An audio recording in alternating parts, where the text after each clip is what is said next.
Walker said, "You have AIDS." And he went, "Okay, I have AIDS. Walker told me." I love our next guest. I first came across Rob Anderson on Instagram. He's a New York based comedian and a best selling author of Gay Science, but that's not what caught my eye. It's his film reviews that I am obsessed with. They are absolutely hilarious. He sheds new light on films we thought we knew and, wow, introduces us to films that you think, how the hell did that get made? He's going to be coming to Australia. Rob Anderson, hello. Hello. Here he Hi, is. thank you for having me. It's great to have you. And we just went through Leprechaun. There is a Disney movie where this kid learns that he's the result of his dad knocking up a leprechaun. I don't even want to know how they managed it. And we had a look at the big movie, which always, Oh, it's one of those things I saw that I'm old enough to remember when it came out. And I went, you know what? That is really weird when he ends up having it off with the girl and he's a kid. But this is a common trope in that it's like Mr. Bean, it's Forrest Gump, these borderline intellectually disabled men getting women. There's also a movie from the 90s called Jack with Robin Williams where Yes. he hooks up with Fran Drescher's character and she's so into him and I'm like he's a child and he acts like one. What are you doing, girl? Yes, what are you doing? Tell us, what's your thing? How did you come across all of these movies? Do you have to rewatch them or did you see them in the 90s first time around? Yeah, I did watch them in the 90s, and honestly, it was just me, rewatching a show that I had seen as a kid called Seventh Heaven, which I think you had in Australia. Did you have Hmm. Yep. that there? Yep. Okay. Yeah, I'd watched, like, all the episodes as a kid, and I was, get a little inebriated one night with a friend, and I saw it was on a streaming service, and I'm like, "Oh my god, let's watch it," and it was so stupid. The plot was so beyond dumb, like, they steal a drinking glass from a diner to impress a high school basketball team. The oldest son returns it and is thrown in prison, and there's a court case over, like, a drinking glass, and I became obsessed with the moral panic behind the show, and then I just started recapping shows and movies just to I wanted to rewatch them from back in the day, and I was having a blast just kind of, showing people the things I'd tell a friend if we were watching a show and people seem to enjoy it. Yeah.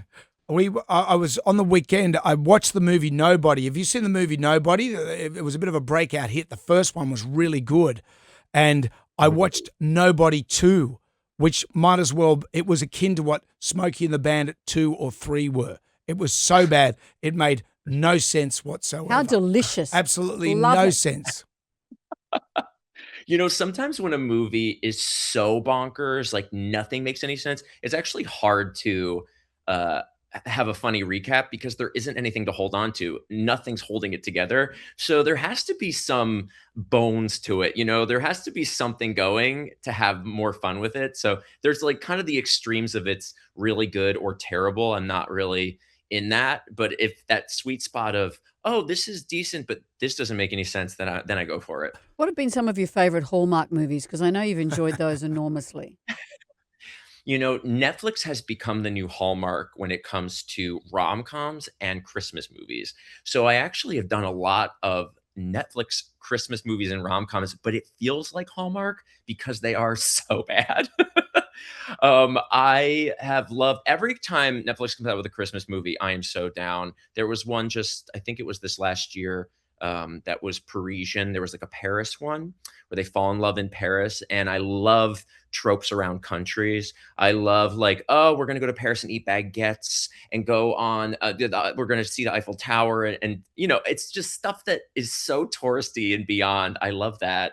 And all these romances they have, these rom-coms where a woman falls in love with a guy in the UK and he's British and it's so they just do very British things. It's almost like someone Googled a country and made a whole movie around it, and they're so popular. They become the most watched shows and movies on these streaming services, and I get a kick out of it. There was an Australian television show in the 80s called Return to Eden, and it was a wealthy woman who falls in love with a young, handsome man.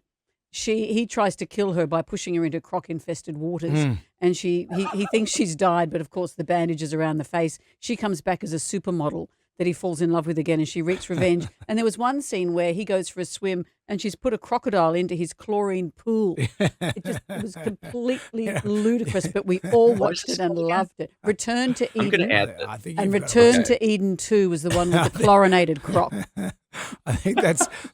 I think, and then in tribute to Chuck Norris, if anything, Lone Wolf McQuaid when he drives his supercharged V8 truck out of the ground after he's buried alive in it. I think you've got. Like, We really used to go for it. We did. We're too cautious now. We Yep. used to just go for it. I love that time. what happened? I think the world is so go for it now that our and movies maybe have people pulled just think back. we just got to have that. Although Rambo 5, I always thought with Rambo 5, I went along there with big hopes, and it was so bad. What a shock. It was. He just disrespected the franchise. Not Rambo 5. I know. Disappointing you. Lisa, what a shock that is. Rob, on stage, what that do was we going to do? win Oscars for I sure. know. They had Oscar written all It was over. outraged. What happens on stage with you? What do we see?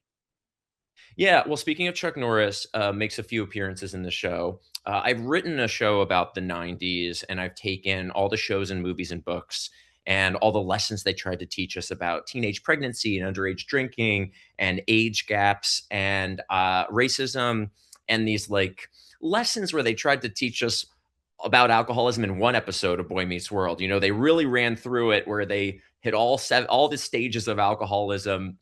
And I've put it together in I revisit the decade in a really fun way with original songs and costumes. And I kind of playfully pick apart these things that we love or we don't. And in Australia, I've done the show in Dublin, US, Ireland, US, UK, and Canada. But for the Australia shows, I have done more research on Australian TV and movies, and I've added special segments, a new song, and 2 new costumes just for the Australia show. Oh. So it's the main Wow. show I have, but with some regional favorites everyone will love. What about there was a period where, was it in the 80s, where little kids were getting AIDS in all the TV shows and announcing it in the strangest of ways? Yeah, that was in an episode of Walker, Texas Ranger Yes. too, actually. Yeah, Haley Joe Osment had AIDS. Yeah. And he did And that he well. didn't know until Walker told him. Of course. Walker said, "You have AIDS." And he went, "Okay, I have AIDS. Walker told me." That's fair enough. Now I'm going to drive my truck out of the ground. Rob, it's great to talk to you. For tickets and tour information, head to ticketmaster.com.au. Rob Anderson, thank you so much. Thank you. Can't Yes, wait to it see was a you. pleasure. Thank you.